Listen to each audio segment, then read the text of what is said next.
Israeli warplanes bombed the Gaza Strip early on Wednesday, causing damage but no injuries, in the first airstrike on the seaside territory since a November ceasefire. The two air raids were the first since Israel and Hamas agreed to a ceasefire on November 21st, under Egyptian mediation, to end an 8-day war on the Gaza Strip. The Israeli military said the two attacks were in response to a rocket fire from the tiny enclave. On Tuesday, Gaza militants fired a number of retaliatory projectiles into southern Israel after the death of a Palestinian political prisoner who suffered from cancer and died in Israeli custody. Haider Reid, a political analyst, told The Real News that through the latest Israeli escalation, Israel is trying to shift the attention on the death of Maiser Abu Hamdiya, whose death sparked outrage across the occupied Palestinian territories. Israel has been violating the ceasefire since November 2012, and Israel wants to shift the attention of the international community from the plight of Palestinian political prisoners in Israeli jails to the military escalation on the borders with Gaza. Although there was no immediate claim of responsibility for the rocket fire, the Israeli military said it holds Hamas-ruled Gaza responsible for any attack against the Jewish state. For its part, Hamas issued a statement saying that Israel's airstrikes were a clear violation of the ceasefire and called on Egypt, which brokered the ceasefire, to intervene immediately to end the Israeli escalation and the violations against the Palestinian prisoners.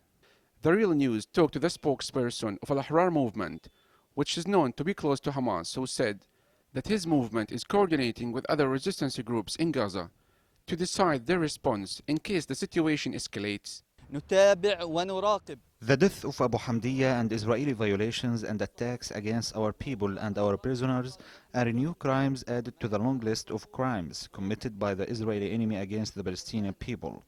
And if these violations continue, then we will retaliate and the enemy should bear the consequences. This military escalation occurred as Palestinians in the West Bank and Gaza were protesting following the death of 64-year-old Maiser Abu Hamdiya, a political prisoner from the West Bank city of Hebron, who had been suffering from throat cancer and was serving a life sentence. People from all walks of life participated in this demonstration that took place in front of the UN office in Gaza City to demand the United Nations and all international human rights organizations to hold their responsibilities to ensure that our Palestinian prisoners in Israeli jails get the needed medical care, and to work immediately to free all the detainees and prisoners who suffer from chronic diseases. Maiser Abu Hamdiya was the second Palestinian political prisoner to have died in Israeli captivity so far this year. In February, Arafat Jaradat, a 30-year-old Palestinian prisoner, died in Megiddo prison.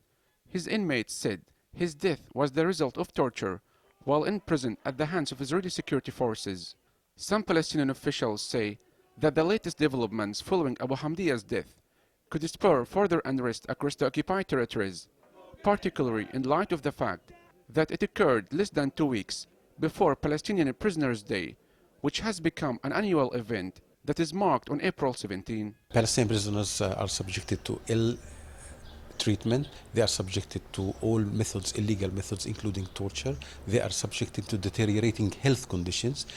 Abu Hamdiya is not the only case. A few weeks ago, another prisoner died, as a Palestinian prisoner died, we have great concerns that he died as a result of torture.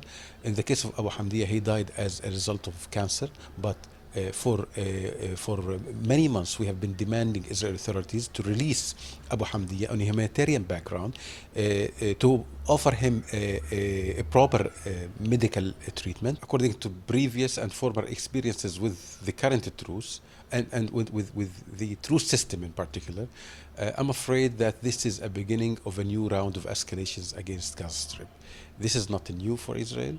They start by a few strikes here and there, then provocation will start again, and then we will end up with major, larger-scale attack on the Gaza Strip. Last year, 1,200 Palestinians being held in Israeli prisons declared a hunger strike to protest the poor imprisonment conditions and administrative detention, a military procedure which allows detainees to be held without a trial or charge.